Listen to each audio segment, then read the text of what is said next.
Hola Margarita, muchas gracias también por la invitación. Estoy muy, muy emocionada de estar aquí contigo. Ay, pues yo también. Hay tanto que hablar. Me gustaría empezar por lo que me llama más la atención de tu trabajo actual. Tú te dedicas a la crianza, a acompañar a padres y madres para que desarrollen una manera de criar a sus hijos a la que llamas crianza compasiva. ¿Qué es la crianza compasiva? Mira Margarita, pues yo siento que esta inquietud y este deseo de llamarle así al acompañamiento que le doy a mamás y papás, y bueno, y cuidadores en general, pero básicamente son mamás y papás, eh, nace con mi propia maternidad, ¿no? Mi propia parentalidad, en donde de repente intentar conciliar la presencia y el entendimiento hacia mis hijas y equilibrar con mi trabajo, pues era un poco complicado. Entonces, de repente, me empiezo a formar también en eso, porque yo ya era psicóloga infantil, pero Sí. estaba como en ese enfoque de trabajar como más con los niños y cuando se trataba del trabajo con adultos y con padres, pues yo canalizaba con terapeutas familiares, ¿no? Para que haya un trabajo en conjunto. Sin embargo, después pues me di cuenta de que para acompañar a niños y adolescentes, pues era vital acompañar a sus padres y me recordaba que cuando yo hacía estas referencias, muchas mamás y papás me decían, pero no puede ser contigo, ¿no? Entonces, pues fui uniendo todos estos puntos y me empecé a formar, ¿no? Desde luego soy una firme creyente de la crianza respetuosa, ¿no? También de lo importante que es tener una crianza consciente, indudablemente.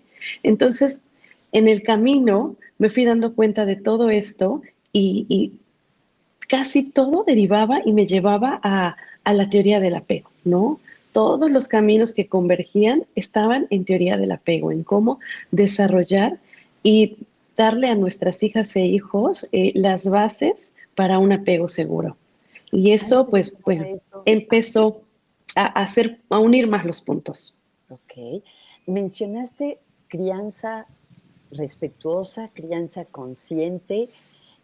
Me gustaría si abrimos un paréntesis para que nos expliques qué es cada uno de estos tipos de crianza, qué es la crianza respetuosa, qué es la crianza consciente. Mira, al final todas tienen el mismo objetivo y es dotar a los niños y niñas de las herramientas que le permitan ser comprendidos y favorecer su salud mental. Pero desde como voy entendiendo, la crianza consciente es aquella en donde pone a mamás y a papás a estar como muy atentos de sí mismos y de sí mismas en su rol al criar, ¿no?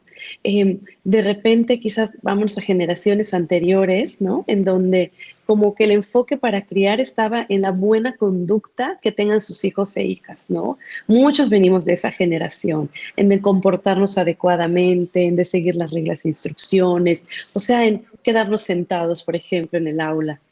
Entonces, la crianza consciente, bueno, regresando al punto, nos pone a nosotros a darnos cuenta de que cómo nos sentimos y cómo experimentamos el educar a un niño o a una niña y cómo esas conductas en los niños y en las niñas más bien están respondiendo a necesidades, están respondiendo o a habilidades aún no desarrolladas propias de la edad y nos marca un camino diferente A en ver, donde nos ¿nos hace ser puedes dar algún conscientes. ejemplo?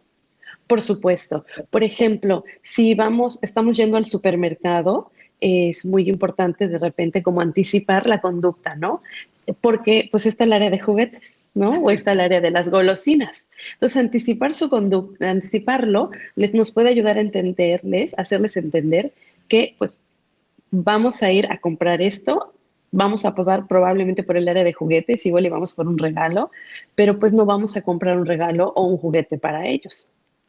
Entonces, al ser muy conscientes de esto, nos podemos ir dando cuenta también de cómo nos sentimos nosotras si de casualidad, por ejemplo, no lo anticipamos o aún así se da el berrinche. Entonces, la crianza consciente nos dice, a ver, algo está sucediendo y no estamos comprendiendo que él quiere jugar o ella quiere algo nuevo, ¿no? O algo completamente infantil, por supuesto, un deseo incluso adolescente, ¿por qué no? ¿No? O sea, vamos a pensar en la tienda de ropa que atravesamos. Ujú. Entonces, al final, la creencia consciente nos dice que es importante entender cómo nos ponemos nosotras y nosotros ante la reacción de nuestros hijos.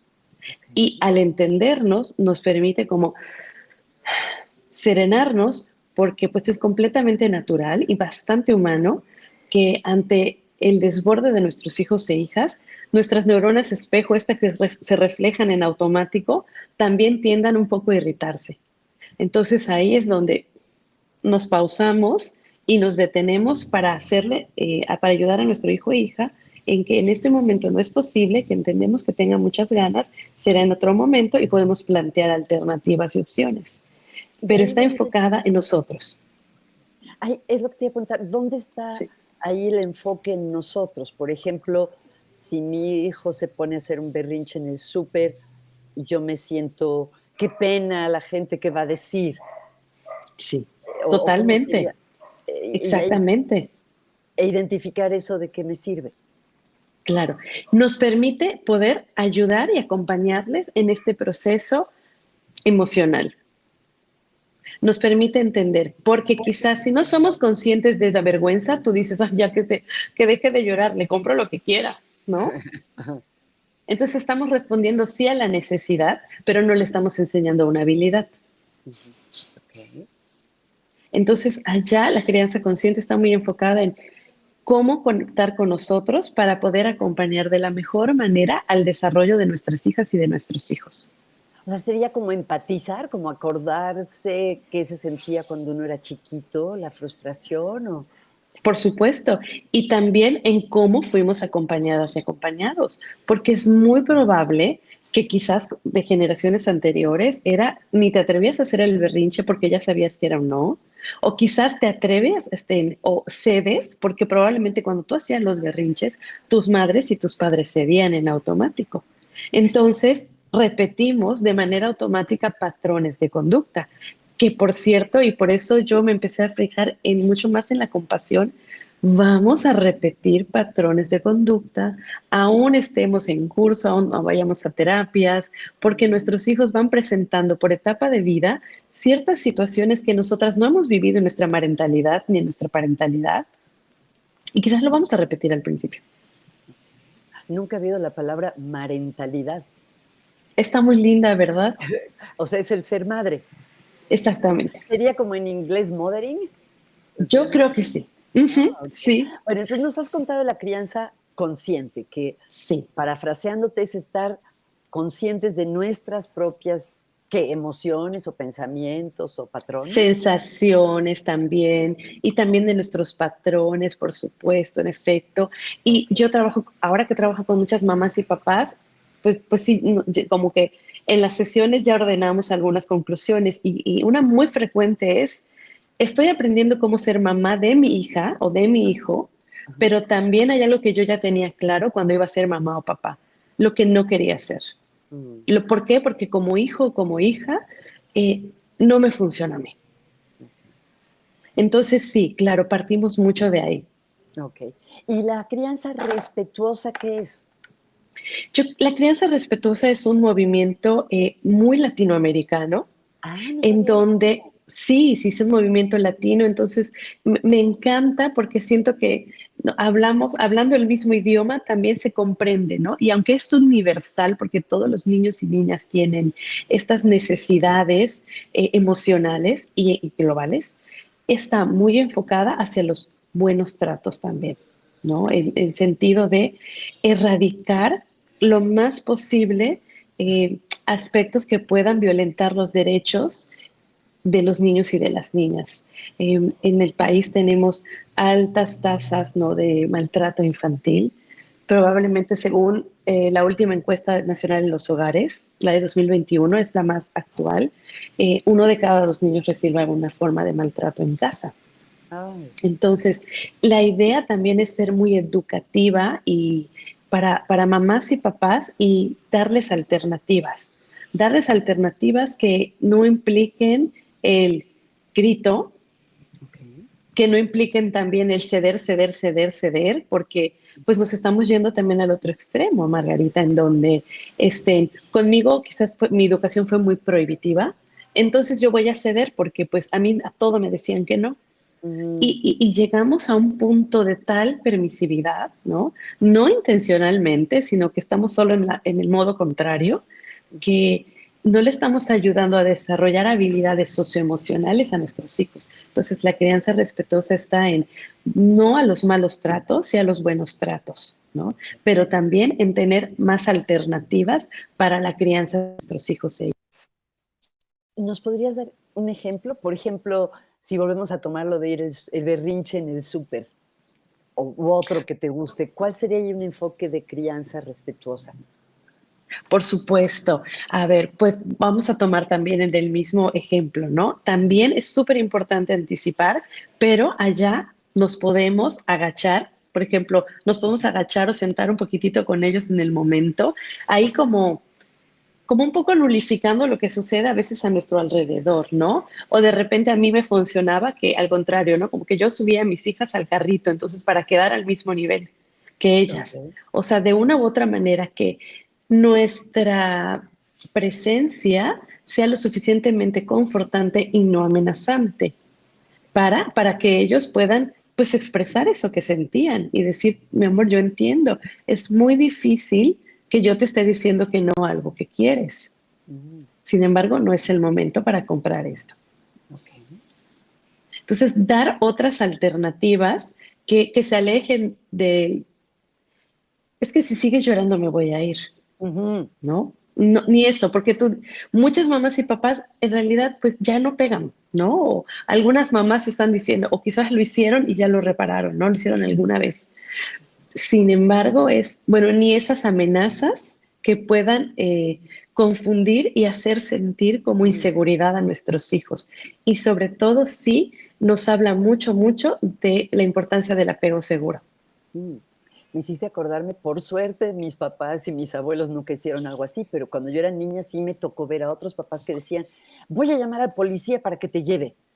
O, Sí, me imaginaba, aunque no eran mis papás, a mí me daba mucha angustia pensar eso, ¿no? completamente, porque pues ahí podemos sentir como tanto temor, ¿verdad? Exacto, exacto. Sí, entonces justo va a lo contrario también, ¿no? Ya no solo por supuesto, los golpes físicos, sino también de aquellos comentarios que podamos hacer que puedan lastimar la seguridad y la fe de nuestros hijos en nosotras y nosotros, Okey. Me pero hiciste muy, muy enfocada contra los malos tratos. okey. Mencionaste hace unos minutos los derechos de los niños. Em, creo que, bueno, intuitivamente uno puede pensar, bueno, que no nos les peguen, pero ¿cuáles son los derechos de los niños? ¿Tienes así como una lista explícita o a qué te refieres? Lo que pasa es que la Convención Internacional de los Derechos de Niños, Niñas y Adolescentes, Ajá. pues es muy joven, ¿no? Es muy joven, y ver al niño como sujeto de derechos, ¿no? Es algo que creo que todavía educando, Mm, nos estamos educando. Yo sigo trabajando con niños y algunas veces sí es importante colaborar con sus padres, pero como psicóloga infantil te enfrentas también a otras cosas. Por ejemplo, niños y niños que la situación de sus padres se judicializó. Entonces, cuando ya están en un juicio, de repente, un eh, divorcio, por ejemplo. exactamente, con el divorcio, guarda y custodia, ¿no? Se están cuidando a veces mucho más los derechos de los padres a la visita de sus hijos y de repente el asunto de la violencia no está tan atendida porque muchas veces el padre era el agresor, ¿no? No es algo contra los hombres, es Sí. una estadística muy frecuente, Ujú. ¿no? Entonces, como que no se están cuidando los derechos de los niños a su integridad, ¿no? Y el hecho de que estar a solas con el papá que veían que agredía a su mamá les genera demasiada incertidumbre e inseguridad. Okey. Entonces, ver al niño y niña como sujetos de derechos es fundamental. Y entre esos al derecho a un trato igualitario. Y se refiere no a ser a un adulto chiquito o a una adulta chiquita, ¿no? Sino verlo como alguien que necesita ser escuchado en su voz, tomado en cuenta para ciertas opiniones, ¿no? Me refiero a ciertas opiniones, por supuesto, ¿no? Los niños y niñas tenemos que cuidarles, no podemos dejar que ellos elijan ciertas cosas, pero sí pueden decidir qué ropa utilizar, por ejemplo, Ujú. ¿no? este, qué agua tomar en el almuerzo. O sea, ese tipo de cosas las pueden decidir y son sujetos de derechos, ¿no? Escuchar su voz si, por ejemplo, se sienten muy incómodos en un ambiente social o que aunque sean muy amorosos las personas a su alrededor, como abuelitos, abuelitos o tías, no tienen que sentirse con la presión de que tienen que darles un beso en la mejilla, que es mucho de nuestra cultura. Ujú, okey. ¿Por qué es importante que los niños puedan elegir? Me da la impresión de que les permite empezar a formarse y saber que son valiosos y que son valiosas. Ujú, Cuando alguien les nota, este, híjole, cuando notamos a un niño o una niña, es, le podemos cambiar no solo el día, sino que hoy sabemos, gracias a que existen tutores en resiliencia que aparecen en nuestra vida, porque a veces sí no son papá y mamá, porque claro, para llegar a una crianza consciente y estar también atenta a la crianza respetuosa, necesitamos mirarnos lo suficiente como para darnos cuenta que algunas de nuestras prácticas en crianza no están favoreciendo a nuestros hijos y a nuestras hijas. Entonces, para llegar a eso, hijo, necesitamos aceptarlo. Y conecto. ¿Por qué? Porque si papá o mamá todavía no están en esta conciencia, hay tutores en resiliencia y son aquellas personas que aparecen en nuestra vida que nos construyen de una manera diferente. Muchas veces son profesores y profesoras, mm, otras veces son vecinos y vecinas, ujú, o también me he encontrado con adultos cuando revisamos en su historia de crianza, en el acompañamiento parental, en la juventud tuvieron a una mejor amiga o un mejor amigo y ese mejor amigo o mejor amiga eh, se extendió el apoyo hasta su familia. Entonces, cuando se dan cuenta que están parentalizando, están haciéndolo como la mamá o de su amiga porque fue su tutora en resiliencia, en el amor, en el cuidado. Entonces, es muy valioso notar a los niños y a las niñas y a los adolescentes, porque cuando los notamos muy sensiblemente, estamos descubriendo esa necesidad encubierta muchas veces con la conducta o también les estamos mostrando un camino hacia la habilidad no establecida. mm, Ejemplo, este, mira, no es que no quiera salir tu hijo o tu hija contigo los fines de semana, pero ya está como en la secundaria, que es como el inicio más, yo creo que diría, de retos de la adolescencia, ¿no? ujú, Entonces, no es que no quiera vincularse contigo como adulto, es que necesita su espacio y el acompañamiento que hay que darle es muy diferente. Entonces nos ayuda a entender y leer esa necesidad. Entonces cuando un adulto llega y también le dice a un adolescente que le da el permiso de ser el mismo y misma sin etiquetarlo como alguien grosero o grosera, como que se bajan mucho las defensas. Entonces no sé si esto contesta un poco la pregunta que me sí, hacías. sí. Oye, y volviendo a la crianza, hablamos de la crianza consciente, la crianza respetuosa, que tiene que ver básicamente con no ejercer violencia contra los niños, los adolescentes, y la crianza compasiva, ¿qué es? Después de todas estas formaciones y navegar mucho en todas, te digo, convergen en ser una base segura, ¿no? Apego seguro. De eso Y también eso quiero es que me muy, cuentes. sí, y eso es sumamente vital e importante, ¿no? Porque pues es un gran predictor de la salud mental, ¿no? Del Mm, presente y del futuro, el darle a nuestros hijos e hijas una base segura, ¿no? Porque los forma de manera muy positiva y amorosa. Sin embargo, algunas veces al adentrarnos, o muchas mamis también me dicen, ¿no? Muchas papás, es que Emily, no, o sea, me voy formando, he tomado cursos, sigo personas que hacen comentarios súper valiosos y ejemplos, pero no termino de hacer eso. mm, No me sale, ujú, no puedo, ¿no? mm, ujú. No, me encuentro volviendo a repetir porque ya les dije, dale, mi amor, es importante, ¿no? Y a la tercera, gritando, Okey. ¿no? Entonces, allá es cuando de repente, ya en consulta, ya en sesiones, pues aterrizamos mucho también desde la compasión hacia esa mamá y ese papá que está ahí sentado y Ah, sentada, intentando hacer cosas diferentes, pero lo que en ese momento está haciendo no le está permitiendo tener los resultados que quiere, ¿no? En su crianza. okey. Entonces nos vamos a la compasión. ¿A la Jorge Barudi, que autocompasión? O sea, exactamente, a la autocompasión, por supuesto, y hacia la mirada compasiva a la conducta de sus hijos e hijas. También, por okey. supuesto, ¿Qué ¿no? sería? Cuéntanos, Jorge, qué es una mirada compasiva? mira, bueno, yo lo conecté mucho y creo que me di el permiso de empezar a analizar esto al entrar a una clase de Jorge Barudi, que es un psicólogo que habla y pues hizo el libro de los buenos tratos, ¿no?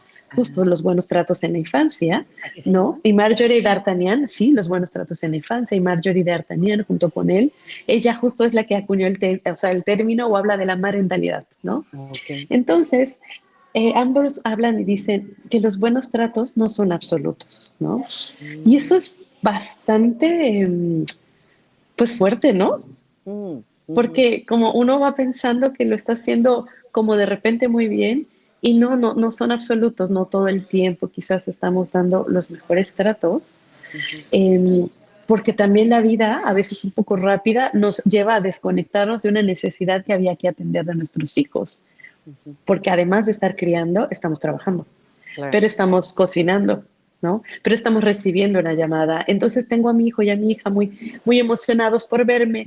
Mami, papi, oye mamá, fíjate que, o sea, ¿no?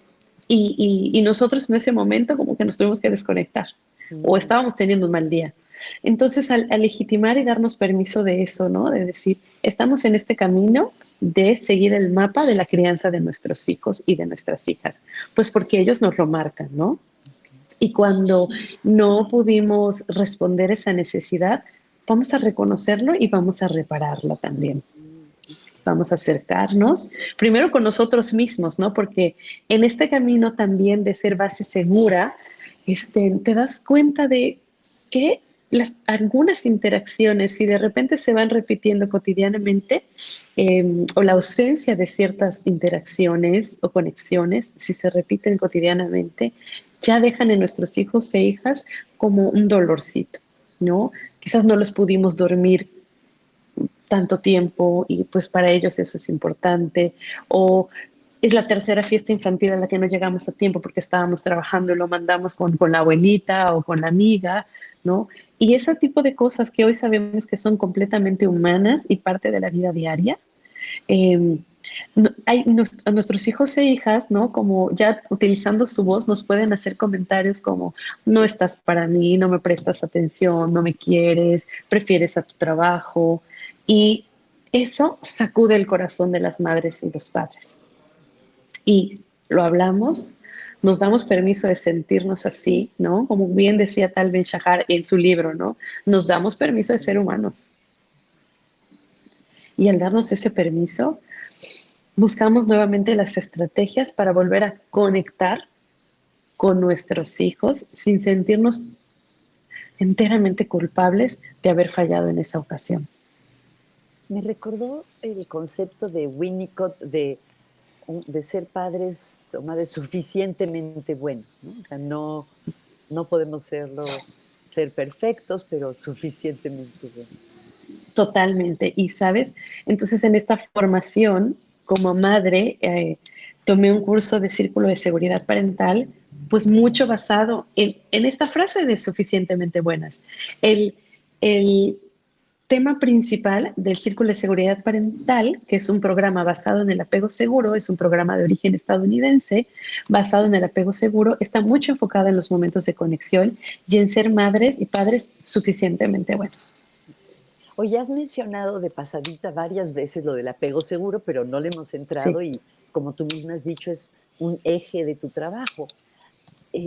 Yo veo mucho en las redes cosas sobre apego, creo que está es algo que ahorita es un tema como caliente, que a mucha gente le interesa.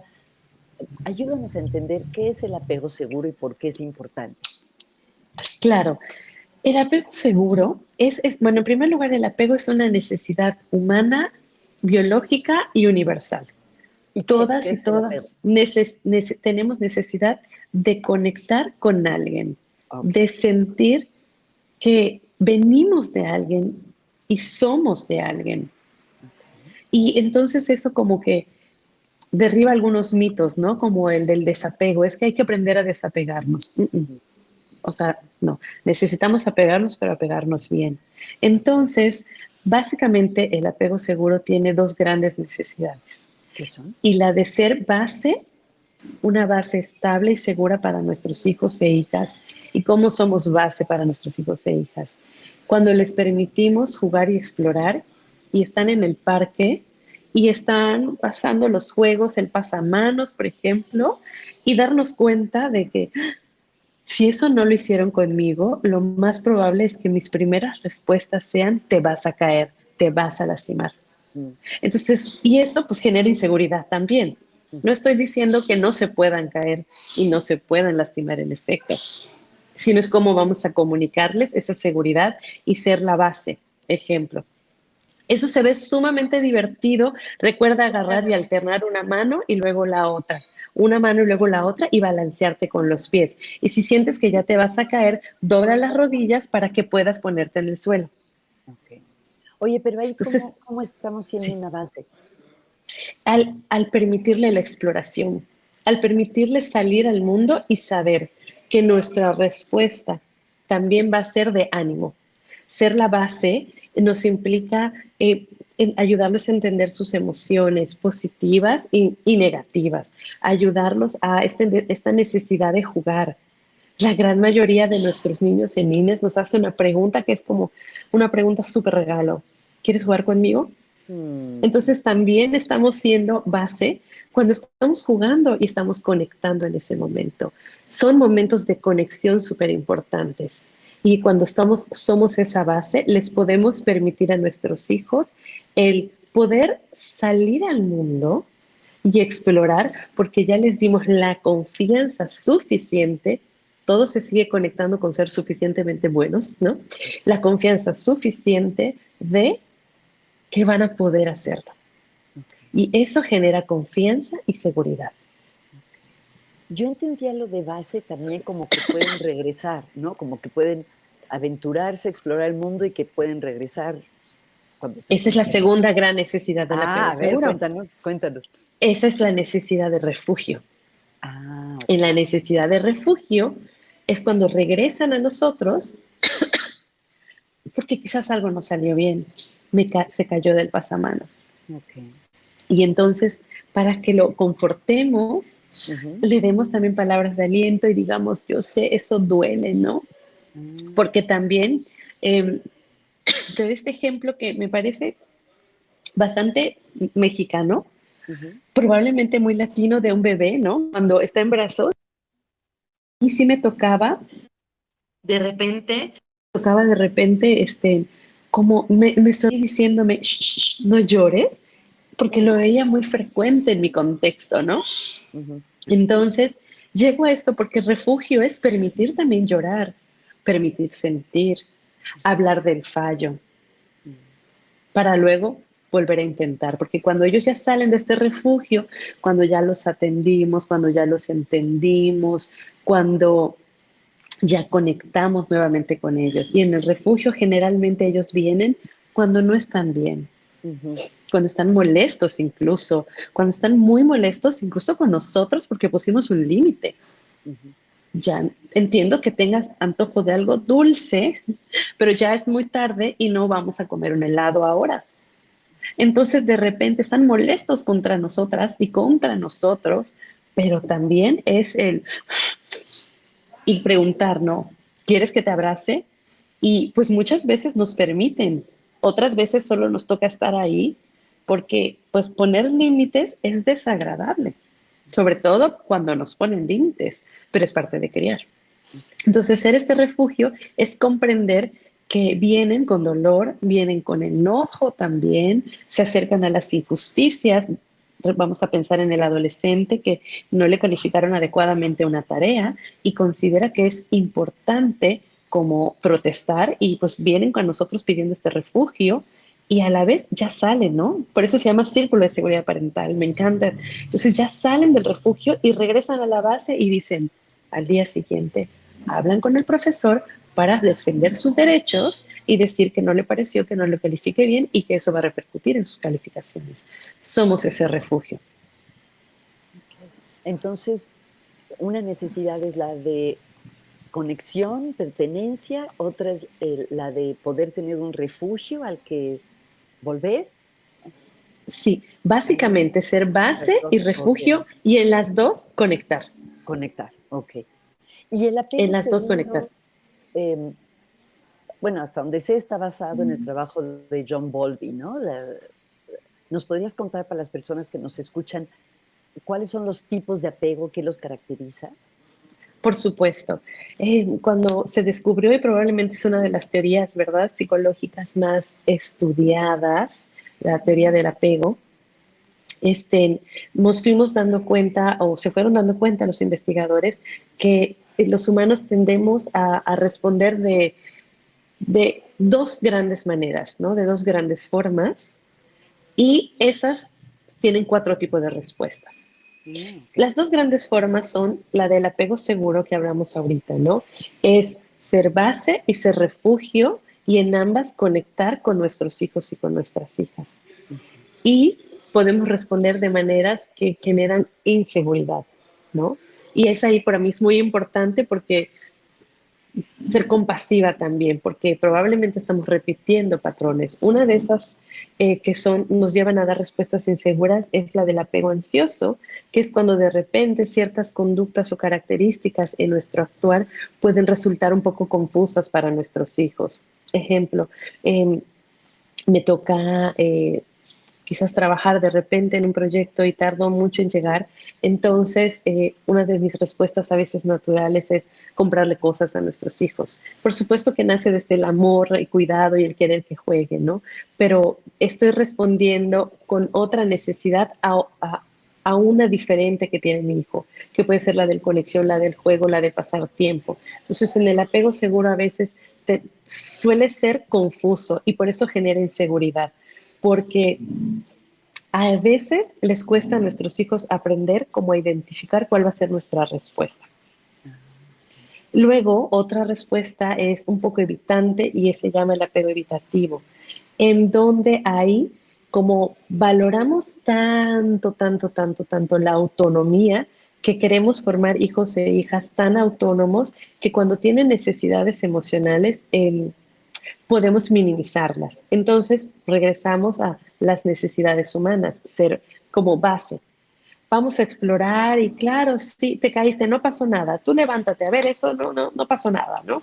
Y Mm. quizás en el refugio, cuando se acercan a nosotros, es, ¿por qué estás llorando? Llora cuando me muera, Ay, ¿no? qué horror. Entonces, ajá, entonces podemos dar como estas preguntas que sin querer nos ayudan a no atender a las necesidades emocionales de nuestros hijos y a que ellos vayan invisibilizando sus propias necesidades. Y Mm. entonces, pues si seguimos con este patrón en la formación y en la crianza, no aprenden a leer esta parte superhumana que es la del desarrollo socioemocional, los niños y las niñas y Mm. los adolescentes. Y bueno, la adolescencia se manifiesta mucho cuando son adolescentes que no hablan con sus padres, que recurren a veces a la autolesión. Entonces, el apego evitativo puede tener estas características. Y por último, el desorganizante. Y es aquel en donde hay como confusión permanente, ¿no? Porque en el ansioso, si me regreso, puede haber confusión. Pero está ahí mamá, ¿no? Queriendo dar, ahí está papá queriendo dar, ¿no? Ujú. Pero en el desorganizado, generalmente hay respuestas en donde pueden haber muchos gritos, o pueden haber, o también puede ser el lávate los dientes cuando quieras, ¿no? Si quieres, toma el refresco que quieras, ¿Como ¿no? una Eso es falta de como estructura? totalmente. Una falta de estructura que muchas veces puede llevar a la violencia muy activa o a la negligencia también, a la omisión de cuidados. Wow. Entonces, allá es donde hoy sabemos que, pues, de seguir en este camino, estos niños y niñas, por ejemplo, ya en la adolescencia, empiezan con conductas de riesgo muy altas, ¿no? Por supuesto. Y hay videos, muchos videos que ejemplifican esto de los estudios de la situación extraña, ¿no? Que son estos estudios que se hacían en donde se ponían a madres y a niños a vivir cierta situación y se ven las reacciones de cómo el niño no sabe qué hacer, ¿no? O sea, está muy confundido, confundida, y muchas veces busca que ese padre o madre que la violentó sea su consuelo también. Entonces, eso es muy confuso para la mente de un niño o una niña. Claro, claro. Wow. Y todo esto, ¿cómo lo integras en tu trabajo con los papás y las mamás? Me llama la atención que aunque pues, tú eres doctora en psicología, eres una terapeuta súper bien formada, dices que antes hacías más terapia y ahora acompañamiento. ¿Cuál es la diferencia entre hacer terapia con padres y madres y el acompañamiento que ofreces?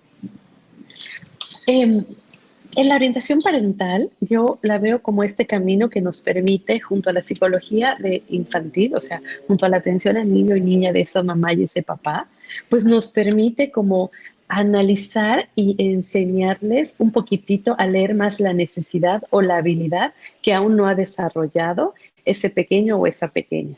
O Ah, también, si de repente estamos detectando, ¿no? Así lo estoy concibiendo, ¿no? En consulta, estamos detectando que ese niño o niña está presentando características de la neurodiversidad,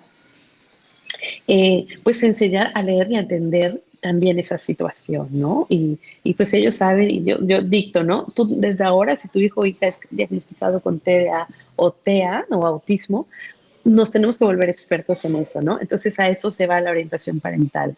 Pero ujú, algunas veces estoy trabajando ahora cada vez más con mamás que están un poco en psicoterapia de adultas, pero ajá, muy enfocada a su crianza okey, presente, ajá, pero a su dolor pasado okey, como hija, ¿no? Entonces nos toca hacer como esta revisión y este recorrido para aterrizar en todas estas conexiones que la llevan hoy a ser una mamá que de repente pueda estar un poco desconectada o una mamá que pueda estar sintiéndose tan abrumada que no está poniendo los límites necesarios y sin querer esté confundiendo a su hijo, respondiendo con necesidades que no corresponden a lo que está manifestando, okey, que es un poco en el apego ansioso. okey. Entonces, dime si entiendo bien, que ofreces terapia tanto para niños como para adultos, y una parte, este acompañamiento es un poco psicoeducativo, digamos, compartir información sobre las mejores prácticas de crianza o cosas así. Totalmente, Okey, totalmente, en buscarlos y también en muchas veces en atenderse a ellas y aprender a leerse a ellas, ¿no? Es muy, muy psicoeducativo y también buscamos que sea muy consciente, porque para muchas y muchos es la primera vez en que están aprendiendo a leerse corporalmente, emocionalmente también. guau. Oye, Mili, ¿se puede reparar el apego? O sea, digamos, si por circunstancias o lo que sea, una madre y un padre no pudieron crear un apego seguro con su bebé, con su niño chiquito, ¿hay otras oportunidades en el desarrollo o hay como una ventana crítica que si no se hizo en esa época ya nunca se puede hacer bien? Mm, sí se puede reparar, por supuesto. Algo que me ha gustado mucho de la formación que tomé con Inés Di Bartolo es que ella divide y esto también me parece como bastante compasivo, el apego también en dos grandes respuestas, el organizado y el desorganizado. Entonces ahí nos hace ver que el desorganizante es al que no queremos llegar, pero que el seguro, el ansioso y el evitativo son apegos organizados. O sea, nuestros hijos ya saben que a veces no vamos a responder a las necesidades, ¿no? Eh, que no vamos a responder a las necesidades, o nuestros hijos ya saben que de repente, si lloramos un poquitito, nos van a comprar un juguetito, ¿no? O por supuesto ya saben que vamos a poner límites amorosos, pero vamos a estar ahí cuando nos necesiten, ¿no? Ya los tres recorridos de apego. Y llego a esto porque claro que se puede reparar el apego. Podemos, si estuvimos en el evitativo, en el ansioso, transitar a uno más seguro. Por supuesto que sí. Cómo sería Y eso? todo, tanto en la infancia como en la adolescencia, podemos hacer eso con nuestros hijos. Una de las cosas que, por ejemplo, que yo hago con papás de adolescentes si están muy cerrados, pues yo ya les digo, necesitamos vernos tú y yo tanto como verlo a él o a ella. Porque él o Mm, ella está cerrado, pero si nos metemos, y ahí es donde yo busco ser muy amorosa y compasiva, ¿no? Y les explico un poquitito que muy probablemente el adolescente que está muy cerrado y siente que no necesita la ayuda de nadie, fue un niño que sintió que no tenía la ayuda. Y ahí es donde procuro ser muy cuidadosa con esa mamá y ese papá, pero para que esto pueda recuperarse de verdad, ¿no? Estoy leyendo un libro que es Estrategias para la disociación y el trauma, ¿no? Y los autores enfocados en años de estudios en trauma dicen que a veces nuestra responsabilidad como psicoterapeutas es contribuir a la no percepción. O sea, O sea, que no estén tan necesitamos conscientes del trauma, ¿o cómo? que ayudarles a notar que no notan. No lo Nuestra entendía. tarea como terapeutas es ayudarles a darse cuenta a ciertas personas que no están notando eso. Que, por ¿Notando qué? ejemplo, ¿O no están viendo a sus hijos o no se están viendo a sí mismos? ¿O cómo? ambas cosas. Ah, Por ejemplo, no notaron que quizás de repente, si el adolescente ahorita está muy callado, es porque pasaron tantas circunstancias en su desarrollo en la infancia que no sintieron que fueron lo suficientemente acompañados, ayudados y entendidos y aprendieron a cerrarse. ujú, okey. Entonces es como, y allá es donde busco ser compasiva con esa mamá y ese papá, porque se vivió la gran mayoría de estos adolescentes que atiendo, que hoy se cierran, que vienen de mamás que estaban y papás muy estresados en sus primeros años, en alerta, en modo sobrevivencia, como dice Daniel Siegel, de, ay, qué bueno que ya acabó el día y se durmieron, pero quizás no conectamos tanto. Entonces, ayudar a que noten esto y empezamos a hacer reparaciones a través de conversaciones o con frasecitas, ¿no? Porque sí, estos adolescentes luego terminan diciéndome que los adultos no son personas de confianza. Entonces llegamos a esa mamá y ese papá para que puedan ser conscientes de probablemente lo que pasó, lo entiendo desde su propia historia, conectamos puntos y nos empezamos a acercar de una manera diferente con nuestros hijos y con nuestras hijas. Guau. Emily, me acabo de dar cuenta que hay algo de lo que no hemos hablado y quería preguntarte. Una de las cosas que tenemos en común es nuestro interés por la psicología positiva y yo sé que tú lo usas mucho en tu trabajo. Cuéntanos qué papel juega la psicología positiva en tu manera de trabajar con padres, con niños, con adolescentes.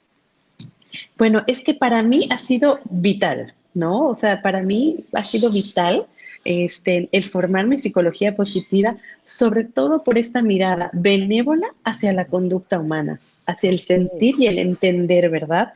okey. Estas frases que dicen que en general las personas tendemos a comportarnos de la mejor manera posible o buscar estar felices son realmente ciertas. Entonces, cuando lo aterrizamos, hablamos con mamá y papá y decimos, pues es que sí está haciendo un berrinche, pero porque no, pero porque quiere estar contigo. Entonces, la manera que tiene, vamos a ayudarlo a que lo muestre más positivamente. O también, sin duda, pues mando muchas tareitas, ¿no? Como la jarra de las cosas buenas, que está basada en el What Went Well, ¿no? Ujú. O sea, mando Cuéntanos en qué tareitas. consiste, en qué consiste, dinos.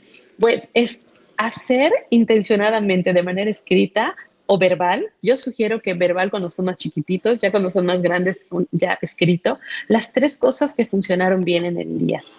O Ujú. también mandado a mamis y papis, ¿no? O adolescentes, incluso a jóvenes, sobre todo cuando trabajo con jóvenes, a hacer cartas de agradecimiento, ¿no? Para sus padres también, ¿no? Ellas como fijándose que fueron de repente un poco duras y luego cartas de agradecimiento. Entonces, hacer todos estos ejercicios de intenciones positivas, después de hacer este recorrido un poco más por el malestar y poder llegar luego a hacer intenciones positivas, pues creo que cuando llegan a mí después en sesión, el resultado que tienen es como muy diferente porque están descubriendo que su hijo o su hija lo que agradeció mucho es que se reconcilió con su mejor amigo, ¿no? O están descubriendo mucho que su hijo o su hija parecía que no veía todo el esfuerzo que hace de levantarse, cocinar, llevarlo a la escuela, estar pendiente de la junta, organizar la tarea, comprar el regalo para la fiesta, llevarlo a la fiesta, ¿no? Y cuando hacen estos ejercicios es como también se legitima el esfuerzo que hacen. Entonces, para mí la psicología positiva es muy coherente con esta crianza compasiva, definitivamente, porque nos permite darnos permiso de fallar, repararlo, por supuesto, si eso es así, y buscar hacer intencionadamente cosas en positivo con nuestros hijos y con nuestras hijas. Oye, una cosa que me gusta mucho de tu trabajo es que eres muy creativa. Sé que has creado juegos como loterías, como un juego de preguntas. ¿Nos podrías contar un poquito sobre cómo se te ocurrió hacer estos productos y de qué se tratan? Claro, por supuesto. Muchas gracias, Margarita. Pues en pandemia un día amanecí y con el nombre de Felices jugando en mi mente y decidí llamarle así a una marca de materiales de desarrollo socioemocional que he realizado, en donde aterrizo la teoría de la ampliación y la construcción de Barbara Fredrickson de dos maneras. En una lotería, el tradicional Buenísimo. juego de lotería, ¿no? En donde en 6 cartillas pueden anotar pues las emociones, ¿no? Que son las 20 emociones que plantea la teoría de Barbara Fredrickson. Para mí fue esa una idea como mamá, ¿no? Además de validar sus emociones, de ser consciente de mis propias reacciones y de trabajar en mi regulación emocional, pues lo concreto me parece como un recurso súper lindo, ¿no? Entonces creé la lotería de emociones positivas y negativas para que se pueda jugar en familia, pero también me las han comprado muchas maestras y maestros, ¿no? Y psicólogas en consultorio para que se pueda jugar también y aprovechar a hablar de las emociones, Es para tener un hacer un vocabulario emocional, ¿no?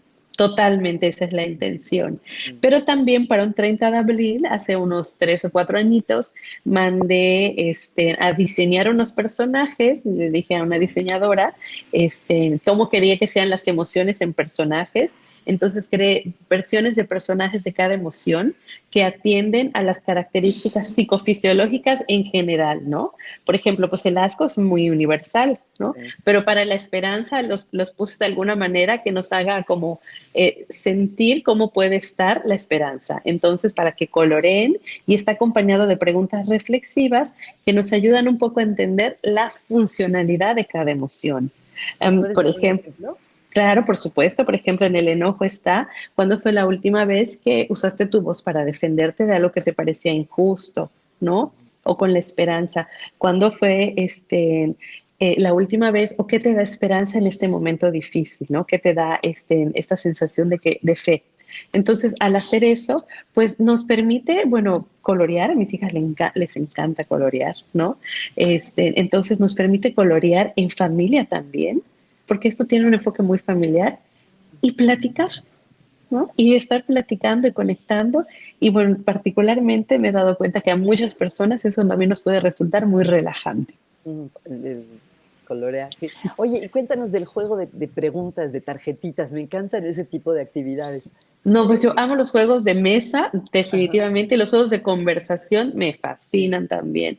okey. Entonces, leía un libro que se llama Tormenta Cerebral de Daniel Siegel y Tina Payne, en esto del acompañamiento también a papás de adolescentes. Ajá. Y pues el planteamiento que ellos hacen de que el cerebro adolescente tiene 4 grandes funciones a nivel emocional y social, me parecía tan compasivo y tan bonito también que lo empecé a trabajar mucho con papás porque llegaban con qué le pasó a mi hijo, ya no me hace caso, solo quiere estar con sus amigos, se está poniendo en riesgo. Entonces ellos plantean esto y así que creé Osadía.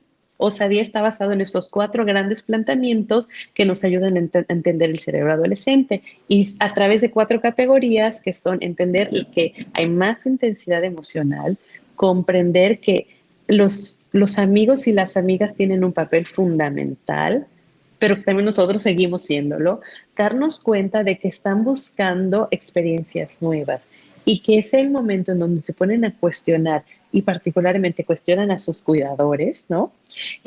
Pues lo convertí en un juego de conversación para niños, yo diría que de 10 a 11 años que empieza la pubertad Guau.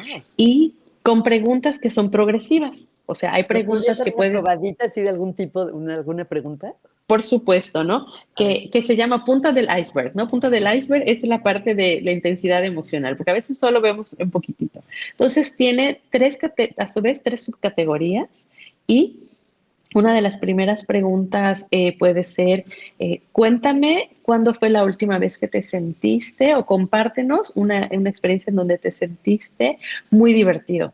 Y esa es Okey. una pregunta como que pueden contestar, Fácil. e incluso Ajá. mis hijas las han contestado y mis hijos son menores de 9. Mm. Sin embargo, eh, búsqueda de novedades, que se llama Abriendo Puertas, en mi juego de osadía, esa categoría, en la flamita 3 le llamo yo, o en las preguntas más progresivas, ahí está el indícame cuál es la sustancia ilícita o lícita que has consumido por última vez, ¿no? Mm, Porque pues hay cosas, ¿no? Hay cosas que están viviendo los adolescentes, están naturalizando el consumo, por ejemplo, de muchas sustancias.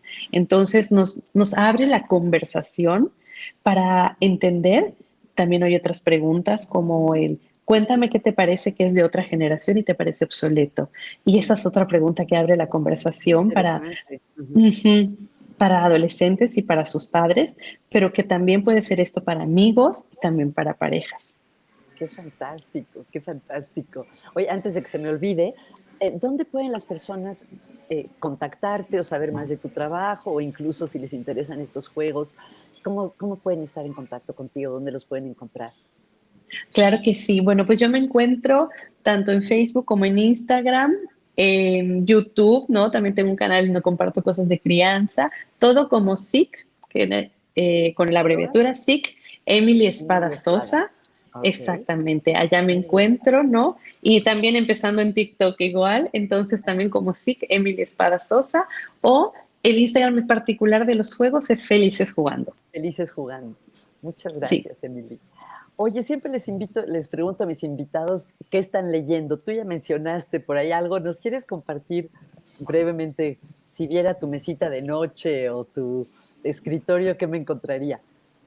Bueno, tengo dos, estoy en entre dos, ¿verdad? Sigo leyendo de apego seguro, ¿no? Ok, Ahorita sigo terminando un libro de la psicóloga Andrea Cardemil de apego seguro ok, y también estoy con El cuerpo lleva la cuenta de Besser van der Kolk, ¿no? También ok, estudiando trauma porque ok, eso me ha resultado muy importante y vital para trabajar con mamás y papás.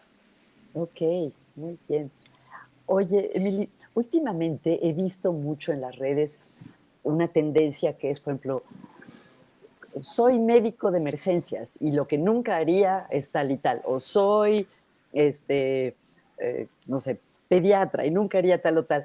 Y se me ocurrió, tú como especialista en crianza, si pudieras hacer una lista así de lo que se debe hacer y lo que no se debe hacer, ¿cuáles serían dos o tres puntos que para ti sería muy importante?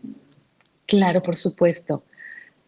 Que vamos a empezar con el no y terminar con lo positivo. Órale, No, sí. porque sí, me Ajá. encanta terminar en positivo, ¿no? Híjole, creo que una de las cosas que no debemos hacer es minimizar las emociones o invalidar las emociones de nuestros hijos, ¿no? Ok. Algunas veces nos vamos a lo lógico y pensamos que no lo amerita, pero no, se valida, ¿no? Entonces, no invisibilizar las emociones. Ujú. Eso es. Ok. No invalidar también sus experiencias, Mm. que aunque parece que puede estar lo mismo, es no invalidar sus experiencias. Si un niño o niña dice, no me siento seguro en ese lugar o con esa persona, Ujú. también no invalidamos experiencias tampoco, ¿verdad? Y creo que otra cosa, y me parece muy importante, es no nos sentimos los únicos. No nos sintamos los únicos que no lo estamos haciendo bien. Ah, Porque la realidad es que creo que las madres y los padres, quienes cuidamos, todos los días nos enfrentamos a retos, vamos a seguir siguiendo aprendiendo a leer el mapita de nuestros hijos e hijas. Entonces, no somos los únicos. Aquí estamos entre todos y por eso es bien importante hablar con alguien de eso. Ahí va lo positivo, ¿no? ¿Verdad? Sí, sí entendemos el sentir de nuestros hijos e hijas, ¿no? Sí les acompañamos en ese sentir, por supuesto, y muchas veces sí necesitamos como número dos ponerles límites. Hay que ponerles límites porque nuestra tendencia cultural actualmente, el momento sociohistórico que están teniendo nuestros hijos, es de muy baja tolerancia a la frustración por la mm, inmediatez. ujú. Entonces sí hay que acompañar con límites y por eso necesitamos revisar cómo nos sentimos nosotras poniendo límites, ¿no? Y cómo hacerlo muy amorosa y respetuosamente. Y por supuesto, sí, como que nos toca revisar nuestra historia. Sí nos toca revisar nuestra historia y cómo algunas veces eso está contribuyendo positivamente y otras veces no, para trabajarlo y estar ahí siendo la mamá que mi hijo y mi hija necesita, porque otro sí, para mí es que la crianza se individualiza. Mm, ujú. la crianza sea de individualizar, ¿verdad? Porque pues, todas las que somos hijos de perdón, de más de una hija o hijo, sabemos Las la enorme diferencias. variabilidad que hay, ¿no? Claro, claro. Sí, Sí, entiendo. Oye, perdón, ahora que hablaste de la inmediatez, sí. me dieron ganas de hablar de un tema que ameritaría un episodio completo, pero nada más brevemente antes Sí. de despedirnos. ¿Qué opinas del uso de las pantallas y las redes sociales en la vida familiar, en el desarrollo de los niños? Si tuvieras que dar algún lineamiento en lo que sí y lo que no respecto a ese tema en particular, ¿cuál es tu perspectiva? Yo pienso que se necesita acompañar de mucha supervisión, ¿no? O sea, las pantallas yo creo que ya están en el día a día de nuestros hijos y hay una multiplicidad, ¿no? Está el celular, está la tableta, está la televisión, ¿no? O sea, hay una multiplicidad de pantallas, pero yo creo que están acompañar para regular. ¿Por qué te lo digo? Porque de repente me encuentro con mamás solteras que a su hijo de 8 años ya le dieron teléfono, porque no hay nadie más que la apoye. Entonces le dan el teléfono que compran en la tiendita, ¿no? De la esquina, de servicio, que quizás no tiene redes digitales, pero que necesitan, por ejemplo, ese estilo de Conectar. comunicación, ¿no? Ujú. Entonces al final es acompañar y regular y sin mucho seguridad parental, o sea, que venga de nosotros el tiempo, la cantidad y las cosas que están consumiendo. Y postergar lo más posible el que tengan una red social, incluso en la adolescencia. Hoy sabemos que estamos demasiado vulnerables en la adolescencia y que hay redes en particular que están promoviendo como comparaciones, autosabotajes e idealizaciones con privilegios que en realidad no viven muchas personas con tanta frecuencia. Entonces, alejar a nuestros hijos e hijas de eso y postergarlo lo más posible, creo que les va a ayudar a contribuir en su desarrollo emocional. Muchísimas gracias, Emily. Wow. Oye, antes de despedirnos, eh, como tú sabes mucho de psicología positiva y por toda tu experiencia en cuestiones de crianza, ¿qué tip le dirías les podrías compartir a los papás o mamás o alguna actividad concreta que crees que puede contribuir a que sean más felices sus hijos y ellos en el proceso de ser padres o madres? Por supuesto. Creo que una de las cosas es cuidar que nuestro lenguaje esté muy en positivo, Ok. ¿no? Muy en positivo y con agradecimiento. Ujú. ¿No? Te agradezco mucho por el esfuerzo que hiciste al poner los trastos en su lugar. Muchas gracias también por eh, seguir las instrucciones. Te agradezco, creo que mucho, mucho en el agradecimiento, ¿no? En naturalizar el agradecimiento me parece muy importante porque los estamos notando, ¿no? Les estamos haciendo que vean su propio esfuerzo. Entonces, y pues procurar lo más posible un lenguaje positivo. Ay, qué bonito. Pues muy apropiado porque justo lo que siento es mucho agradecimiento contigo. Gracias por tomarte el tiempo A de ti. hablar hoy. Aprendí mucho y estoy segura que las personas que nos escuchan también. Muchísimas gracias, Emily. Ay, antes de que nos despidamos, quiero recordarle a las personas que nos oyeron que si les gustó esta conversación, que nos den like o nos sigan o que nos recomienden. ¿Tú sabías que la mayor parte de las personas que oyen podcast empiezan porque alguien se los recomendó? Ay, no, qué maravilloso, pues yo escucho todos tus episodios. Así que hay Muchas que seguirlos gracias. compartiendo. Muchísimas gracias, Emily, que estés muy bien. Hasta luego. Muchas gracias, Margarita.